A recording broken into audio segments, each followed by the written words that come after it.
तो क्या है मोदी का मिशन दिवाली, क्योंकि नरेंद्र मोदी कल पहुंचने वाले हैं घाटी उन लोगों के बीच जिन्होंने अपना सब कुछ गंवा दिया है। बाढ़ प्रभावित लोगों के बीच होंगे और उनके साथ वो उनके दिलों को भी रोशन करने की कोशिश करेंगे, उनके घरों को भी रोशन करने की कोशिश करेंगे। खास मेहमान लगातार हमारे साथ जुड़े हुए हैं। वेद प्रताप वैदिक जी भी हमारे साथ जुड़ गए हैं, चीफ कंसल्टेंट एडिटर हैं। वैदिक जी, हर इस तरह की पहल में सियासत होती है। अगर सियासत को दरकिनार कर दिया जाए, एक सराहनीय कदम नरेंद्र मोदी का ये कहा जाएगा, और ये भी साफ देखा जा सकता है कि इससे फायदा बीजेपी को आने वाले दिनों में होगा। नहीं, सियासत को दरकिनार क्यों कर दिया जाए? सियासत तो हर क्षण जीवित रहती है और सियासत के बावजूद ये एक बहुत बड़ा मानवीय संकेत है कि पहली दिवाली, नरेंद्र भाई के प्रधानमंत्री बनने पर पहली दिवाली, उस दिवाली को छोड़ देना और दुख दर्द व्यक्त करने के लिए, सहानुभूति व्यक्त करने के लिए श्रीनगर पहुंच जाना, ये अपने आप में एक बहुत उच्च कोटि की घटना है। राजनीति इसके सामने बहुत छोटी चीज़ है जी। इसने राजनीति को छोटा कर दिया है और मनुष्यता को बड़ा कर दिया है जी। मैं समझता हूँ कि देश के हर व्यक्ति को नरेंद्र मोदी के इस संकेत का स्वागत करना चाहिए और कश्मीर में निश्चय इससे बहुत अधिक सद्भावना फैलेगी। नरेंद्र मोदी के प्रति फैले या न फैले, भारत के प्रति, भारत के प्रधानमंत्री के प्रति बड़ी सद्भावना फैलेगी। जी वैदिक जी, ये तो हमने तब भी देखा था, भुज में जब जलजला आया था तब भी वो लोगों के बीच वहां पर पहुंचे हुए थे, पीड़ितों के साथ उन्होंने उस वक्त भी दिवाली मनाई थी। नरेंद्र मोदी वही हैं, हालांकि उनका पद गरिमा बढ़ी है। ये तो नरेंद्र मोदी की तो ये फितरत है कि वो जनता के बीच से उगे हैं और जनता के बीच में रहते हैं। ये बड़ी बात है, वरना होता ये है कि एक बार कमल पानी से ऊपर उठा तो फिर वो नीचे झुकने की बात करता ही नहीं है। लेकिन मोदी में ये खूबी है कि जिस जनता से वो उठे हैं उस जनता के साथ घुल मिलकर रहते हैं। जी हुसैन साहब, एक बड़ा चेहरा जो बीजेपी की तरफ से उभर कर सामने आ गया है नरेंद्र मोदी का, इसका काट कांग्रेस के पास नहीं मिल पा रहा है। आपको नहीं लगता है कि आपकी तरफ से कि एक मास लीडर इस तरह का होना चाहिए जो नरेंद्र मोदी को टक्कर दे सके? लगता है आपके पार्टी में कोई ऐसा चेहरा है? बिल्कुल है। सोनिया जी जहां जाते हैं वहां बड़ी बड़ी मीटिंगें होती है। आज भी इतनी क्रेज है उनके लिए। और ये आप जो बोलते हैं राहुल जी के बारे में है, हमारे पास तो बहुत सारे नेता हैं, उनके पास खाली नरेंद्र मोदी जी हैं। वैदिक जी भी मुस्कुरा रहे हैं, शायना जी भी। शायना जी, आपका रिएक्शन चाहूंगी पहले। गुलाम नबी आजाद है हमारे पास, दिग्विजय सिंह जी है हमारे पास। सोचने में टाइम लग रहा है आपको हुसैन साहब। शायना जी भी मुस्कुरा रही है, वैदिक जी भी। हुसैन जी मैं आपका आदर करती हूँ, लेकिन जिस ढंग से आप लगातार आपके नेतृत्व को शरण देते रहते हैं, ये समझ लीजिए कि देश की जनता ने ठान ली है कि गुड गवर्नेंस का मॉडल और अच्छे नेतृत्व का मॉडल सिर्फ नरेंद्र मोदी जी हैं। जहाँ राहुल गांधी और सोनिया गांधी का सवाल है, जहाँ वो प्रचार करते हैं और आप हारते हैं तो आप बोलते हैं नहीं नहीं नहीं नहीं, ये जिम्मेदारी हम कार्यकर्ता की है। जहाँ वो प्रचार करते हैं और आप जीतते हैं, वहाँ भी आप कहते हैं कि नहीं नहीं नहीं नहीं, ये सब उनका योगदान है। तो मुझे लगता है ये साइकोफेंसी बहुत हो चुका है। हकीकत ये है कि कांग्रेस पार्टी में संगठन तो नहीं बची, लेकिन उसके साथ साथ नेतृत्व नहीं बची। जहां आपके राहुल गांधी आते हैं प्रचार के लिए, उनको याद तक नहीं रहता है कि उम्मीदवार का नाम क्या है। माइक पे वो पूछते हैं कि कौन है उम्मीदवार, उम्मीदवार का नाम क्या है। जो आपको लगता है कि भारत जैसे विशाल देश में हमें इस ढंग की नेतृत्व चाहिए, तो मुझे लगता है कि आपको बहुत इंट्रोस्पेक्शन करने की आवश्यकता है। जी वैदिक जी, नरेंद्र मोदी के लिए ये भी कहा जाता है वो खुद क्या कर सकते हैं ये वो बेहतर तरीके से जानते हैं, लेकिन वो अपनी टीम से क्या करवा सकते हैं इसमें भी वो निपुण हैं।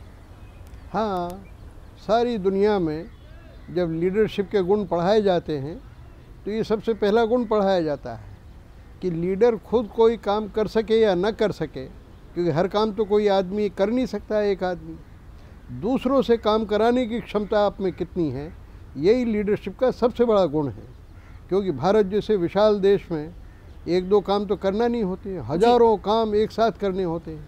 तो लाखों लोगों को एक साथ लगाना पड़ता है काम में, करोड़ों लोगों को जगाना पड़ता है।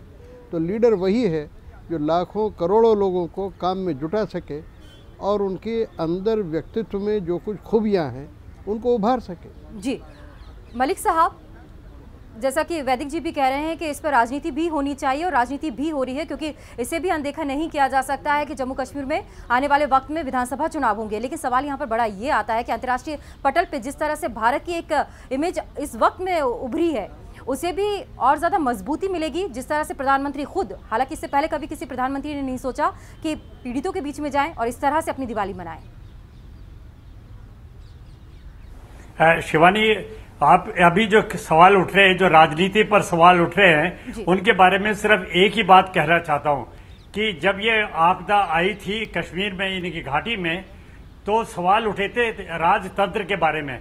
और राजतंत्र सिर्फ राज्य के लेवल पे ही नहीं, सेंटर के लेवल पे भी राजतंत्र है जी। अभी हमें ये देखना है कि हमें एक निरंतरता लाने की कोशिश है पॉलिसीज में, और ये मोदी साहब मेरे ख्याल से बिल्कुल अच्छी तरह से समझते हैं, क्योंकि उत्तराखंड में जो आपदा आई थी उसके बाद में सरकार ने, सेंटर की सरकार ने, राज्य की सरकार ने कितनी बार में विश्लेषण किया कि वो आपदा हुई क्यों जी। और इसी तरह से कश्मीर में जो आपदा आई है ये हुई क्यों।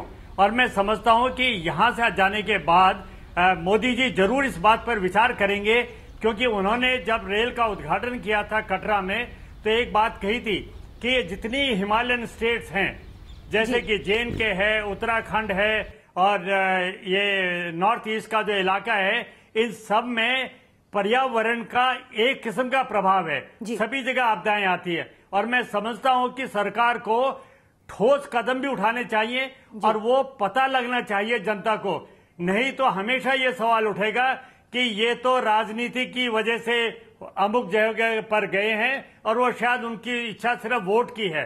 ये वोट वाला सवाल तब तक उठेगा जब तक कि हम अपनी जो गतिविधियां हैं, अपनी जो नीतियां हैं, उनमें थोड़ी निरंतरता नहीं लाते, थोड़ी कंटिन्यूटी नहीं लाते। अभी कोई भी बात नहीं करा उत्तराखंड में क्या हुआ, कोई लोग कहते हैं वहां कुछ ठीक हो गया, कोई कहते हैं ठीक नहीं हुआ। सवाल है कि हमें हर राज्य को एक तरह से देखना चाहिए, ये नहीं कि एक तरफ तो बहुत सारा ध्यान दिया, एक तरफ के लोगों को भूल गया। जैसे वैदिक जी भी कह रहे हैं कि राजनीति भी तो उसमें छुपी हुई है, मानवता का जहां सवाल है वो सबके लिए बराबर है, तो कंटिन्यूअस एफर्ट डालने की जरूरत है। जी वैदिक जी, बहुत छोटा सा सवाल, घाटी के दौरे से प्रधानमंत्री नरेंद्र मोदी को क्या हासिल होगा? नरेंद्र मोदी को एक जो अखिल भारतीय प्रतिष्ठा, चरित्र जो बनना चाहिए प्रधानमंत्री का, और उससे जो प्रतिष्ठा मिलती है वो मिलेगी, लोकप्रियता मिलेगी, और उससे भी बड़ी चीज़ वो संपूर्ण राष्ट्रभक्ति का एक प्रतीक बनेंगे कि कश्मीर के लोग, पहली चीज़ तो ये कि वहाँ बड़ा विवाद चला हुआ है बरसों बरस से, आतंकवाद चला हुआ है वहाँ के लोग, ये माना जाता है कि नरेंद्र मोदी हिंदुत्व के बड़े पक्षधर हैं, इसलिए मुसलमानों की उपेक्षा करेंगे। इन सब बातों का निराकरण हो जाता है एक ही चोट से, एक 100 सुनार की और एक लोहार की। जी। ये जो दिवाली का जो उत्सव, उसका परित्याग करके वो जो कश्मीर जा रहे हैं, इस देश में त्याग की बड़ी महिमा है। जी बिल्कुल, और शायना जी कहा भी यही जाता है, एक बार आप किसी की खुशी में शरीक नहीं होगे तो शायद आपको इतना याद नहीं किया जाएगा, लेकिन आप किसी के दुख में शरीक होते हैं तो आपको हमेशा याद भी रखा जाएगा और ये भी समझा जाएगा कि आप उसके दुख को ख़त्म नहीं कर सकते, लेकिन कम ज़रूर कर सकते हैं, उसका दुख बांट ज़रूर सकते हैं। मुझे लगता है कि मोदी जी जनता याद करेगी कि he is a prime minister with a heart, a prime minister who is for the public and a prime minister who is for the needy।